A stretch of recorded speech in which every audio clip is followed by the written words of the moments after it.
இதுவும் கடந்து போகும் நான் உங்கள் கேவி ஈஸ்வரி. அனைவருக்கும் வணக்கம். உங்களை மாதிரி நானும் காலையில இருந்து தொலைக்காட்சி முன்னாடிதான் உட்காந்துட்டு இருந்தேங்க. 6 மணில இருந்து நான் தொலைக்காட்சி முன்னாடிதான் உட்காந்துட்டு இருந்தேன். எப்படா விஜய் வருவாரு, எப்ப பேசுவாரு, என்ன பேச போறாரு அப்படின்ற ஒரு ஆரவாரம் எனக்கு மட்டும் இல்ல, தமிழக முதலமைச்சருக்கு இருந்திருக்கும். கண்டிப்பாக இதை மறுக்கவே முடியாதுங்க. தமிழக முதலமைச்சர் மட்டும் இல்ல, எல்லா கட்சி தலைவர்களுக்கும் இந்த எதிர்பார்ப்பு நிச்சயமாக இருந்திருக்கும். ஏன் பிரதமர் மோடி கூட அந்த எதிர்பார்ப்புல இருக்கலாம்.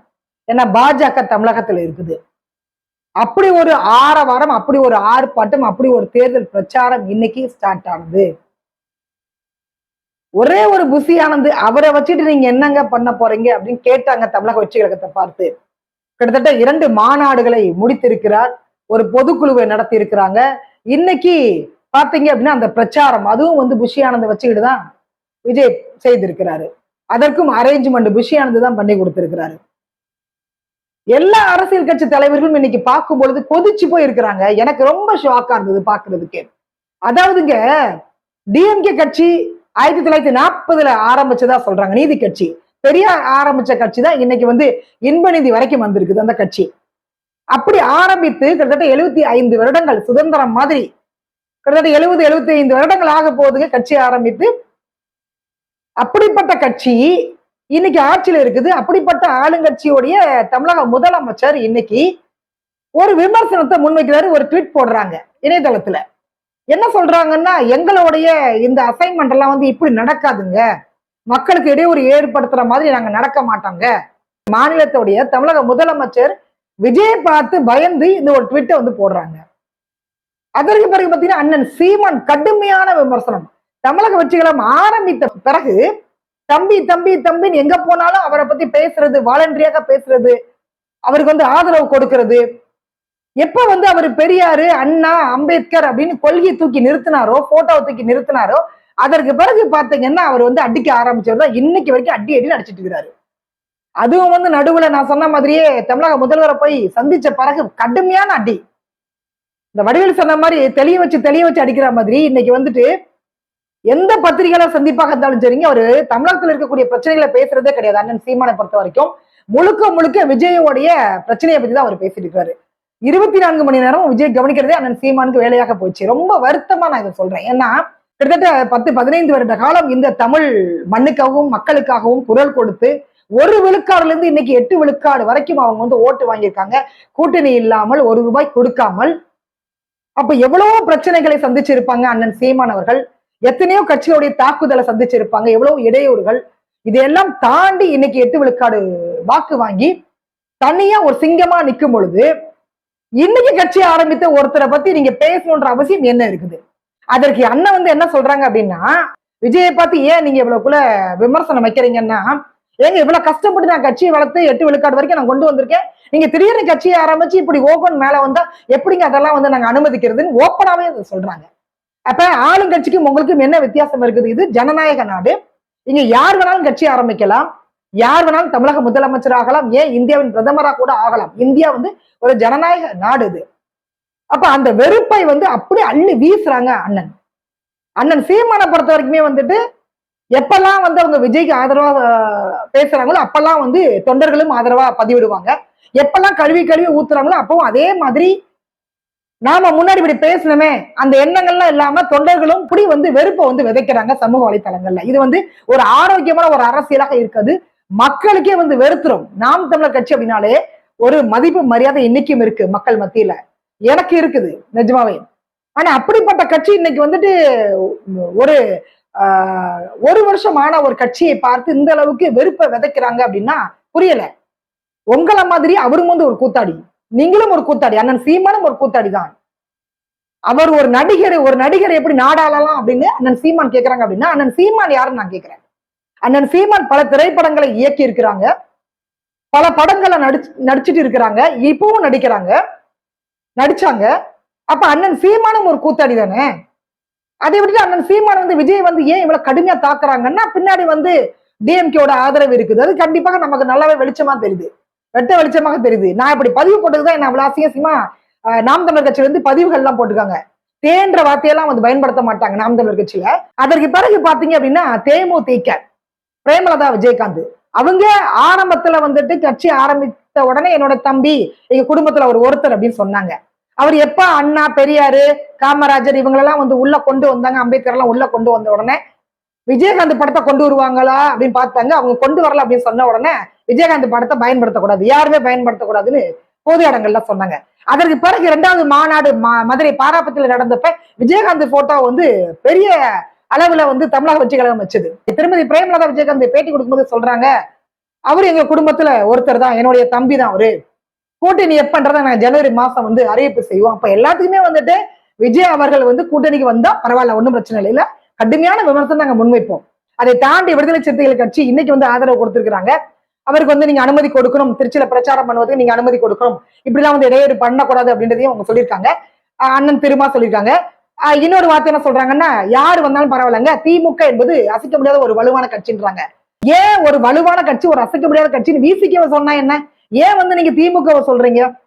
உங்க கட்சியும் தானே அசைக்க முடியாத ஒரு கட்சி. இத்தனை வருட போராட்டம் இருக்குல்ல உங்க கட்சியில, இவ்வளவு வருடங்களாக போராடி அண்ணன் திருமா இவ்வளவு பெரிய ஒரு கட்சியை உருவாக்கி இவ்வளவு தொண்டர்களை வந்து சேர்த்திருக்கிறாங்க. அப்ப ஏன் வந்து எப்போதுமே வந்து திமுக சொம்பு துக்குற மாதிரியே நீங்க ஏன் பேசுறீங்கன்றது நமக்கு ஒரு கேள்வி வருது. அதே மாதிரி எல்லா அரசியல் கட்சி தலைவர்களுடைய வைத்தறிச்சலும் கோபமும் கொந்தளிப்பும் இன்னைக்கு நல்லாவே பார்க்க முடிந்தது. இன்னைக்கு செப்டம்பர் 13 சனிக்கிழமை திருச்சி மரக்கடையில 10:35க்கு நீங்க பிரச்சாரத்தை ஆரம்பிக்கிறோம், 11 மணிக்கெல்லாம் நீங்க முடிச்சிடணும். கிட்டத்தட்ட ஒரு 25 நிமிஷம் தான் உங்களுக்கு அனுமதியை கொடுத்திருந்தாங்க காவல்துறை. 23 நிபந்தனைகளை வந்து கொடுத்திருக்காங்க. யாருக்குமே இந்த மாதிரியான ஒரு நிபந்தனைகள் கிடையாதுங்க. தமிழக அரசு தான் காவல்துறையை கட்டுப்பாட்டுல வச்சிருக்கு. அப்ப தமிழக அரசு சொன்னதுதான் வந்து காவல்துறை பண்ண போறாங்க. அதனால என்ன பண்றாங்க அப்படின்னா, கடுமையான நிபந்தனைகளை வந்து விதிக்கிறாங்க. 500 பேர் தான் கூடணும், கேரவனுக்கு முன்னாடி 5 கார்கள் தான் வரணும், இந்த இடத்துல ஆரம்பிக்கணும், இந்த இடத்துல முடிக்கணும் அப்படின்ற மாதிரியான கட்டுப்பாடுகள் எல்லாம் கொடுத்து இந்த பிரச்சாரத்துக்கு வந்து அனுமதி கொடுத்தாங்க. திருச்சியில கிட்டத்தட்ட 10-15 நாட்களாக புஷி ஆனந்த் உட்பட நிறைய பேர் அங்க தங்கி இருந்து இந்த ஏற்பாட்டெல்லாம் செய்து இன்னைக்கு காலையில அது ஸ்டார்ட் ஆச்சுங்க. நானும் உங்களை மாதிரியே தொலைக்காட்சியில பார்த்துட்டு இருக்கேன். எப்படா அவர் வருவார், எப்படா பேசுவாருன்னு நான் பாக்குறேன். அவர் வந்த மாதிரியே தெரியல. ஏன்னா 8:30க்கு வந்துட்டு அவர் சென்னையில இருந்து கிளம்புறாரு, எப்பதான் கிளம்புறாரு. அப்பவே நான் திங்க் பண்ணேன், 8:30க்கு கிளம்பி இவர் எப்படி வந்து 10:30க்கு அங்க போய் பிரச்சாரத்தை வந்து ஸ்டார்ட் பண்ண முடியும்? நல்லா தெரியும் தொண்டர்களுடைய கூட்டம் என்பது நகரவே முடியாத அளவுக்கு தொண்டர்களுடைய கூட்டம் இருக்கும். அப்படின்னா 8:30க்கு எப்படி நீங்க சென்னையில இருந்து கிளம்ப முடியும்? 6 மணிக்கு நீங்க கிளம்பினாதான் 10:30க்கு அந்த இடத்த வந்து ரீச் பண்ணிருக்க முடியும். பட் ஏதோ ஒரு பிளானிங் அவருக்கு இருந்திருக்கு. அதனால வந்து 8:30க்கு அவர் கிளம்பி அங்க போகும்போதே மணி வந்து 9:35 ஆயிடுச்சு ஏர்போர்ட்லயே. அதற்கு பிறகு பாத்தீங்க அப்படின்னா அந்த ஏர்போர்ட்ல இருந்து திருச்சி ஏர்போர்ட்ல இருந்து அவர் மரக்கடைக்கு வருவதற்கே மத்தியானம் ஆயிடுச்சு. 2 மணிக்கு மேல ஆயிடுச்சு. கேரவன் வந்து வர்றதுக்குள்ள போதும் போதுன்னு ஆயிடுச்சு. லட்சக்கணக்கான தொண்டர்கள் ரசிகர்கள் கூடிட்டாங்க. அசையவே விடல கேரவனை. அந்த அளவுக்கு மிக பிரம்மாண்டமான ஒரு கூட்டம். யாருமே எதிர்பார்த்திருக்க மாட்டாங்க. இவ்வளவு கடுமையான நிபந்தனைகளை விதித்தும் கூட இந்த அளவு கூட்டம் சேர்ந்திருக்குது, யாருமே எதிர்பார்த்திருக்க மாட்டாங்க. அதையும் தாண்டி கரெக்டா மரக்கடை வந்து அவர் வந்து பிரச்சாரத்தை ஆரம்பிக்கும் பொழுது பாத்தீங்கன்னா மைக்ல வந்து ஆடியோ வந்து சரியா வரல. எப்படா சனிக்கிழமை வரும், எப்படா செப்டம்பர் 13 வரும் காத்திருந்த ரசிகர்களுக்கு தொண்டர்களுக்கு எப்படா ஆடியோ கேட்குன்ற மாதிரி ஆயிடுச்சு. இன்னைக்கு அந்த மாதிரி ஒரு சம்பவம் நடந்துருச்சு. பாத்தீங்கன்னா நடுவுல வந்து ஆம்புலன்ஸை கொண்டு வந்து விட்டுட்டாங்க. அது என்னமோ தெரியலங்க, அண்ணா திமுக விஜய் கட்சி இவங்க பிரச்சாரம் பண்ணும் போதெல்லாம் அந்த ஆம்புலன்ஸ் எப்படி வருதுன்னு தெரியல. ஏன் அப்படின்னா நாங்க திட்டமிட்டு அதெல்லாம் பண்ணவே இல்லைங்க அப்படின்னு காவல்துறை சொல்றாங்க, தமிழக அரசு சொல்றாங்க. நான் என்ன சொல்றேன்னா, உங்களுக்கு நல்லா தெரியும் தமிழக அரசு தான் வந்து இந்த பிரச்சாரத்துக்கு அனுமதி கொடுத்திருக்கு. 23 நிபந்தனைகளை விதித்தது யாருன்னா தமிழக காவல்துறை விதித்திருக்காங்க. தமிழக காவல்துறை தான் அனுமதியும் கொடுத்திருக்குது. திருச்சி ஏர்போர்ட்ல இருந்து திருச்சி மரக்கடை வரைக்குமே டிராபிக் ஜாம் இருக்குன்றது காவல்துறைக்கு தெரியுமா தெரியாதா? அப்ப கரெக்டா அந்த இடத்துல வந்து ஆம்புலன்ஸ் எப்படி வந்தது, அதை வழிமாற்றி விட வேண்டிய ஒரு கடமை வந்து காவல்துறைக்கு இருக்குதானே. அப்ப இது வேணும்னு செய்த மாதிரி இந்த கூட்டத்துக்கு நடுவுல ஆம்புலன்ஸை விடுறதெல்லாம் வந்து என்ன மாதிரியான அரசியல் அப்படின்றது நமக்கு புரியல. கிட்டத்தட்ட 25-30 ஆம்புலன்ஸ்கள் வந்திருக்குங்க. அதிமுக முன்னாள் முதல்வர் எடப்பாடி பழனிசாமி அவர்கள் பிரச்சாரத்தின் போது பாத்தீங்கன்னா கிட்டத்தட்ட 150 தொகுதிகளுக்கு மேல அவங்க பிரச்சாரம் பண்ணிட்டாங்க. 30 ஆம்புலன்ஸை உள்ள விட்டுருக்காங்க. பிரச்சாரத்துக்கு அனுமதி கொடுக்கிறது யாரு? காவல்துறை. யாரு? தமிழக அரசு. அப்ப அவங்களுக்கு இந்த ரூட் தெரியுமா தெரியாதா? இந்த இடத்துல இருந்து இந்த இடம் வரைக்கும் டிராபிக் இருக்குதுங்க, அந்த இடத்துல எப்படிங்க ஆம்புலன்ஸ் போக முடியும்? அதை வந்து நீங்க வழிமாற்றி விடணுமா வேண்டாமா? சென்னையில பாத்தீங்கன்னா மெட்ரோக்காக வடபழனி டைரக்டா போயிடலாங்க, சுத்தி சுத்தி வர வேண்டியதா இருக்குது. கோடம்பாக்கம் வடபழனி சிக்ல இருந்து லெப்ட் கட் பண்ணீங்கன்னா கோடம்பாக்கம், அந்த கோடம்பாக்கத்துல இருந்து நீங்க திரும்பி வர முடியாது. நான் சுத்தி 2 கிலோமீட்டர் சுத்தி தான் நீங்க மறுபடியும் வந்து வடபழனி வரணும். அப்ப நீங்க அதை வந்து வழிமாற்றி விட்டீங்க தானே. அப்ப ஏன் இந்த பிரச்சாரத்துக்கு பண்ணலன்னா, இதுதான் அரசியலுடைய சதுரங்கம் அப்படின்னு நான் நினைக்கிறேன். ஆளுங்கட்சியோட சதுரங்கம் இதுதான். என்னென்ன இடையூறுகளை கொடுக்க முடியுமோ அது அத்தனையும் வந்து விஜய் கட்சிக்கும் அதிமுகவுக்கும் இவங்க கொடுத்துட்டு இருக்காங்க. மற்ற கட்சிகளுக்கு இந்த மாதிரியான நிபந்தனைகள் கிடையாது, இந்த மாதிரியான கட்டுப்பாடுகள் கிடையாது, இந்த மாதிரியான இடையூறுகள் கிடையாது. இங்க கரண்ட வந்து திருச்சியில கட் பண்ணிருக்கிறாங்க, ஆம்புலன்ஸ் விடுறாங்க. பாஜக வேட்பாளராக சிபி ராதாகிருஷ்ணன் அவர்கள் ஒரு பச்சை தமிழர், இந்தியாவின் 15வது குடியரசு துணைத் தலைவராக தேர்தலில் வந்து போட்டியிட்டாங்க. தேர்தலில் பாத்தீங்கன்னா 472 வாக்குகள் பெற்று அவங்க வந்து குடியரசு துணைத் தலைவராக பதவி ஏற்க போறாங்க. இந்த செய்தி தெரிஞ்ச உடனே அவங்க மாவட்டத்துல வெடி போடுறாங்க, கொண்டாட்டம் பண்றாங்க. உடனே நம்ம தமிழக அரசு என்ன பண்ணாங்கன்னா அங்க கரண்ட கட் பண்ணியாச்சு. எதுவாக இருந்தாலும் தேர்தல் காலத்துலதான் வந்து உங்களுடைய யுத்தியை வந்து நீங்க காமிக்கணும், புத்திசாலித்தனத்தை காமிக்கணும். அதை விட்டுட்டு வந்து கரண்ட கட் பண்றது, ஆம்புலன்ஸ் உள்ள விடுறதுல என்ன மாதிரியான அரசியல் புரியல நமக்கு. பாஜக திருட்டுத்தனம் பண்ணி தான் ஆட்சியை பிடிச்சாங்க. பிரதமரா மோடி வந்தார் அப்படின்னா திமுக என்ன செய்து ஆட்சியை பிடிச்சாங்க, எப்படி மு க ஸ்டாலின் ஐயா வந்து முதல்வர் ஆனாங்க, இந்த கேள்வி நமக்கு வருமா வராதா? இத்தனை கட்சிகளுக்கும் கொடுக்காத ஒரு நிபந்தனைகளை, ஒரு இடையூறுகளை இன்னைக்கு அதிமுக கட்சிக்கும் விஜய் அவர்களுடைய கட்சிக்கும் கொடுக்கறாங்க அப்படின்னா இதுல நமக்கு நல்லா வெட்ட வெளிச்சமாக தெரியுது இல்ல. திருச்சி மரக்கடைக்கு கேரவன் வந்துருச்சுங்க. பிரச்சாரத்தை வந்து ஆரம்பிச்சுட்டாரு விஜய். எடுத்த உடனே எல்லாத்துக்கும் வந்து ஒரு வணக்கத்தை வச்சுட்டு என்ன சொல்றாரு அப்படின்னு பாத்தீங்கன்னா, எல்லாருக்கும் வணக்கம்.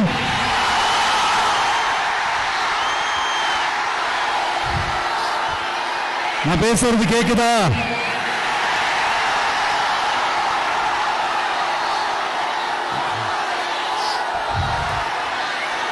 அந்த காலத்துல போருக்கு போறதுக்கு முன்னாடி போர்ல ஜெயிக்கிறதுக்காக குலவேணன் கோயிலுக்கு போய் சாமியை கும்பிட்டு தான் போருக்கு போவாங்களாம். அந்த மாதிரி அடுத்த வருஷம் நடக்க போற ஜனநாயக போருக்கு தயாராகிறதுக்கு முன்னாடி நம்ம மக்களை உங்க எல்லாரையும் பார்த்துட்டு போலான்னு வந்திருக்கிறேன். திருச்சியை வந்து நான் ஏன் செலக்ட் பண்ணேன், அறிஞர் அண்ணா இங்கதான் ஆரம்பிச்சாரு, எம்ஜிஆர் 1972 இங்கதான் ஆரம்பிச்சாரு. இந்த கதையை சொன்ன பிறகு டிஎம்கே கொடுத்த அந்த தேர்தல் அறிக்கை கிட்டத்தட்ட 505 தேர்தல் அறிக்கைகள் கொடுத்தாங்க. அதுல என்னென்ன நிறைவேற்றி இருக்கிறாங்க, என்னென்ன நிறைவேற்றல, என்னென்ன நிறைவேற்றல அதை ரொம்ப தெளிவாக பேப்பர்ல எழுதிட்டு வந்திருக்கிறாரு. சோ அதை ரொம்ப கிளியரா வந்து மக்களுக்கு படிச்சு காமிச்சிட்டு சொன்னாங்களே செய்தாங்களா, சொன்னீர்களே செய்தீர்களா, இதை வந்து நம்முடைய முன்னாள் முதலமைச்சர் ஜெயலலிதா அம்மா ரொம்ப தெளிவாக கேட்பாங்க. நீங்கள் செய்வீர்களா, நீங்கள் செய்வீர்களா, இந்த லேடியா குஜராத் மோடியா அப்படின்னு கேட்டாங்க. அந்த பாணியில இன்னைக்கு பாத்தீங்க அப்படின்னா ரொம்ப அழகா வந்து விஜய் அந்த வசனத்தை வந்து பேசி காமிச்சிருந்தாரு. அது உண்மையிலே போதாத காலமும் என்னமோ தெரியல, ஆடியோ வந்து கட் ஆயிடுச்சு, நிறைய பேருக்கு அது கேட்கவே இல்லை. தொலைக்காட்சிகள்ல வந்துட்டு ஆயிரக்கணக்கான பேருன்னு சொல்றாங்க. ஆயிரக்கணக்கான பேர் இல்லைங்க, லட்சக்கணக்கான பேர் வந்தாங்க எனக்கு தெரிஞ்சு. அவ்வளவு பேரும் காலையில இருந்து வெயிட் பண்ணிட்டு இருக்கிறாங்க விஜய் அவர்களுக்காக. சோ இந்த மாதிரியான ஒரு பிரச்சாரம், இந்த மாதிரியான ஒரு எழுச்சி கூட்டம், மற்ற கட்சிகள்ல வந்து மாநாடு நடத்துவாங்க. இந்த மாதிரி தேர்தல் பிரச்சாரத்தப்ப பாத்தீங்கன்னா குவார்டரும் கோழி பிரியாணி இல்லாம பிரச்சாரமே கிடையாதுங்க, மாநாடே கிடையாது. அதெல்லாம் கொடுத்து கூட்டிட்டு வருவாங்க. அதுவும் போக அவங்க லீவு போட்டு வர்றாங்க இல்லையா, அதற்கான வருமானத்தையும் கொடுத்துதான் கூட்டிட்டு வருவாங்க. அப்புறம் வந்து போக்குவரத்து வசதி, அவங்களுக்கு தண்ணி, சாப்பாடு, டாய்லெட் வசதி, இது எல்லாமே அரேஞ்ச்மெண்ட் பண்ணிட்டு தான் கூட்டத்தை வந்து சேர்ப்பாங்க. இதெல்லாம் மாவட்ட செயலாளர்களுடைய வேலையாக இருந்தது. ஆனால் ஒண்ணுமே இல்லாம செப்டம்பர் 13ஆம் தேதி திருச்சின்னு சொன்ன உடனே இத்தனை லட்சக்கணக்கான மக்கள் வந்திருக்காங்க அப்படின்னா, இத்தனை லட்சம் மக்கள் இங்க வந்திருக்காங்க அப்படின்னா நிச்சயமாக வந்து விஜய் அவர்களுக்கு ஒரு மாசு இருக்கு. அதனாலதான் இவ்வளவு கட்சிகளும் விஜயை பார்த்து பயப்படுறாங்க. 75 வருட கட்சியான திராவிட கட்சியும் வந்து இன்னைக்கு பயப்படுது. 13 வருடங்களாக கட்சி நடத்தி கொண்டிருக்கக்கூடிய, கூட்டணி இல்லாமல் கட்சி நடத்தி கொண்டிருக்கக்கூடிய அண்ணன் சீமானும் பார்த்து பயப்படுறாரு. 2-3 வருடங்கள் ஆன மக்கள் நீதி மையமும் பார்த்து பயப்படுது. இப்படி பாரபட்சமே இல்லாம அரசியல் கட்சிகள்ல எல்லா அரசியல் கட்சியும், எல்லா அரசியல் கட்சி தலைவர்களும் இன்னைக்கு விஜயை பார்த்து பயப்படுறாங்க அப்படின்னா, அப்ப விஜயோட மாஸ் என்னன்றதை நமக்கு நல்லாவே புரிய வச்சிருக்கிறாரு. இந்த 3 விடயங்கள் போதும். 2 மாநாடு, ஒரு தேர்தல் பிரச்சாரம். அவர் சனிக்கிழமை வராரு, ஞாயிற்றுக்கிழமை வராரு, வெள்ளிக்கிழமை வராரு, அதெல்லாம் பிரச்சனை இல்லைங்க. அவர் முகத்தை வந்து நாங்க பார்த்தாலே போதும், ஓட்டு போட நாங்க தயாரா இருக்கிறோம். அவர் எங்களுக்கு வந்துட்டு இந்த தமிழகத்தில் நடக்கக்கூடிய பிரச்சனை எல்லாம் விளக்கவே தேவையில்லை, எங்களுக்கு தெரியுங்க, ஏற்கனவே எங்களுக்கு நல்லாவே தெரியும் அப்படின்ற ரீதியில இன்னைக்கு மக்கள் வந்து கூடி இருக்கிறாங்க. இதெல்லாம் ஓட்டா கன்வெர்ட் ஆகுமா இல்லையான்றதெல்லாம் அப்பாற்பட்ட பிரச்சனை. கண்டிப்பா ஓட்டா கன்வெர்ட் ஆகும். குறைந்தது 25 நிமிடங்கள் கொடுத்திருந்தாங்க. அவர் பேசுறத ஒரு 10 நிமிஷம் அவர் பேசியிருப்பாரு. அதற்குள்ள வந்து ஆடியோ வந்து கட் ஆயிடுச்சு. தேர்தல் பிரச்சாரத்துல ரொம்ப கிளியரா டிஎம்கே 505 தேர்தல் அறிக்கைகள் கொடுத்தாங்க. அதுல எத்தனை நிறைவேற்றி இருக்கிறாங்க, எத்தனை நிறைவேற்றல, நிறைவேற்றாதது எல்லாத்தையுமே வந்து பேப்பர்ல ரொம்ப கிளியரா எழுதிட்டு அதை வந்து மக்களுக்கு சொல்றாரு. அதே மாதிரி நிறைவேற்றியதுல இலவச பேருந்தை கொடுத்துட்டு ஓசி பஸ்ன்னு சொல்லி காமிக்கிறீங்க, 1000 ரூபாய் கொடுத்துட்டு மேக்கப் போடுறீங்கன்னு சொல்லி காமிக்கிறீங்க. இந்த மாதிரி அமைச்சர்கள் என்னென்ன லீலைகள் பண்ணாங்க அதையும் வந்து வெட்ட வெளியில அவர் வந்து பேசி இருக்கிறாரு. ரொம்ப அழகா வந்து பிரச்சாரத்தை வந்து முடிச்சுட்டாரு, கொடுத்த நேரத்துல முடிச்சார பாத்தீங்கன்னா இல்லைங்க, அவர் மேல வழக்கு பதிவு பண்ணுவாங்கன்றது கிளியரா அவருக்கு தெரியும். அரசியல் கட்சிக்கு வந்துட்டோம் அப்படின்னா வழக்குகள் பதிவு பண்றதும் சிறைச்சாலைக்கு போறதெல்லாம் சகஜமான ஒரு விடயம். அதெல்லாம் இருந்தாதான் அக்மார் அரசியல்வாதின்னு நம்ம மக்கள் வந்து ஏத்துப்பாங்க. அதுல வந்துட்டு ரொம்ப தெளிவா இருக்கிறாரு விஜய் அவர்கள் அப்படின்னு நான் நினைக்கிறேன். நிறைய ஆளுங்கட்சியோட சேனல்கள்லாம் இருக்குது, அவங்களுக்கு ஆதரவான சேனல்கள்லாம் இருக்குது.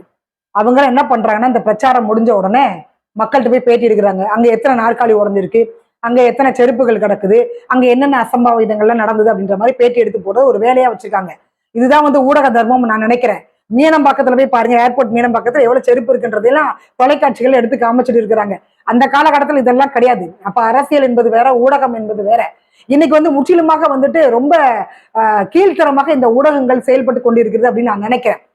அந்த மாதிரியான விடயங்கள் தான் இன்னைக்கு பார்க்க முடிஞ்சுது. அப்படி வந்துட்டு என்னெல்லாம் வந்து நெகட்டிவா காமிக்க முடியுமோ தமிழக வெற்றி கழகத்தை, அப்படி வந்து இன்னைக்கு ஆளுங்கட்சியோட சேனலும் அவங்களுக்கு ஆதரவான சேனல்களும் இன்னைக்கு வந்து பணத்தை வாங்கிட்டு ஒர்க் பண்ணிட்டு இருக்காங்கன்றதுதான் மக்களுடைய விமர்சனமாக உள்ளது. தமிழக வெற்றி கழகத்துடைய தொண்டர்கள் ரசிகர்கள்லாம் அந்த விமர்சனத்தை தான் வந்து முன்வைக்கிறாங்க. இப்படி லட்சக்கணக்கான தொண்டர்கள் ரசிகர்கள் கூடுவதற்கு சனிக்கிழமையில ஒரு மணி நேரம் வந்தாலே போதும் நினைக்கிறீங்க? சனிக்கிழமை முழுவதுமாக அவர் வரவே தேவையில்ல. 234 தொகுதி கவர் பண்ணாம எப்படிங்க அரசியல் பண்ண முடியும், எப்படிங்க தேர்தலை வந்து சந்திக்க முடியும்? மக்களை போய் சந்திக்க வேண்டாமா? அறிஞர் அண்ணா எப்படி இருந்தாரு, காமராஜர் ஐயா எப்படி இருந்தாரு, புரட்சி தலைவர் எம்ஜிஆர் கிராமங்களுக்கெல்லாம் போய் பேசுவாரே அப்படின்ற மாதிரியான மூத்த பத்திரிகையாளர்கள்லாம் விமர்சனம் முன்வைக்கிறாங்க. பட் பாத்தீங்கல்ல, ஒரு நாள் வெளியில வந்தாலே இவ்வளவு லட்சக்கணக்கான தொண்டர்கள் கூடுனாங்க அப்படின்னா தினமும் வந்து அவர் வந்து எப்படி வந்து மக்களை வந்து சந்திக்க முடியுன்றது மிகப்பெரிய ஒரு கேள்விக்குறியாக இருக்கு. சட்டம் ஒழுங்கு நிச்சயமாக பாதிக்கப்படும். அறிஞர் அண்ணா மாலை வந்து 6 மணிக்கு வருவேன்னு சொல்லுவாங்க, 10 மணிக்கு வருவாங்க, 10 மணிக்கு வரேன்னு சொல்லுவாங்க, காலையில தான் வருவாங்க. நாங்கெல்லாம் காத்து கிடப்போம், பத்திரிகையாளர்களும் காத்து கிடப்பாங்க, மக்களும் வந்து அவருடைய பேச்சை கேட்பதற்காக காத்து கிடப்பாங்க அப்படின்ற மாதிரி நிறைய விடயங்கள்லாம் வந்து அவங்க ஷேர் பண்ணாங்க. அதே மாதிரி மக்கள்கிட்ட வந்துட்டு குறுக்கு அவர் பேசுறது, பிரச்சாரத்தின் போது மக்கள்கிட்ட வந்து பேசுறது, அந்த பாணி என்பது ஜெயலலிதாமாவுடைய பாணி மட்டும் இல்லைங்க, அது அறிஞர் அண்ணாவுடைய பாணியாக இருக்குது. அறிஞர் அண்ணா அப்படிதான் பண்ணுவாரு, புரட்சி தலைவர் எம்ஜிஆர் அப்படிதான் பண்ணுவாரு, அதே மாதிரி புரட்சி தலைவி அம்மா அவங்க அப்படிதான் பண்ணாங்க. அதே பாணி தான் வந்து இன்னைக்கு விஜய் வந்து பண்றாரு. பத்திரிகையாளர்களை வந்து நிறைய அம்மா வந்து சந்திக்கவே மாட்டாங்க, குறிப்பிட்ட ஒரு நேரத்துல தான் சந்திப்பாங்க. அதே மாதிரிதான் இன்னைக்கு வந்து விஜய் பண்றாரு அப்படின்றதெல்லாம் வந்து அவங்க விமர்சனமா வந்து முன்வைக்கிறாங்க. ரெகுலரா வந்து பத்திரிகையாளரை சந்திக்கிறது, அவங்க கேட்ட கேள்விகளுக்கு சொல்றது, 234 தொகுதிகளுக்கும் நாமளே நேரடியாக போறது, அப்படி பாத்தீங்கன்னா நம்முடைய மரியாதை இதெல்லாம் குறைஞ்சிருங்க. மார்க்கெட்ல இருக்கும்போது நாம வந்து அரசியலுக்கு வந்திருக்கோம், அதனால விஜய் வந்து சந்திக்கலையா அப்படின்ற ஒரு விமர்சனத்தை வந்து முன்வைக்கிறாங்க.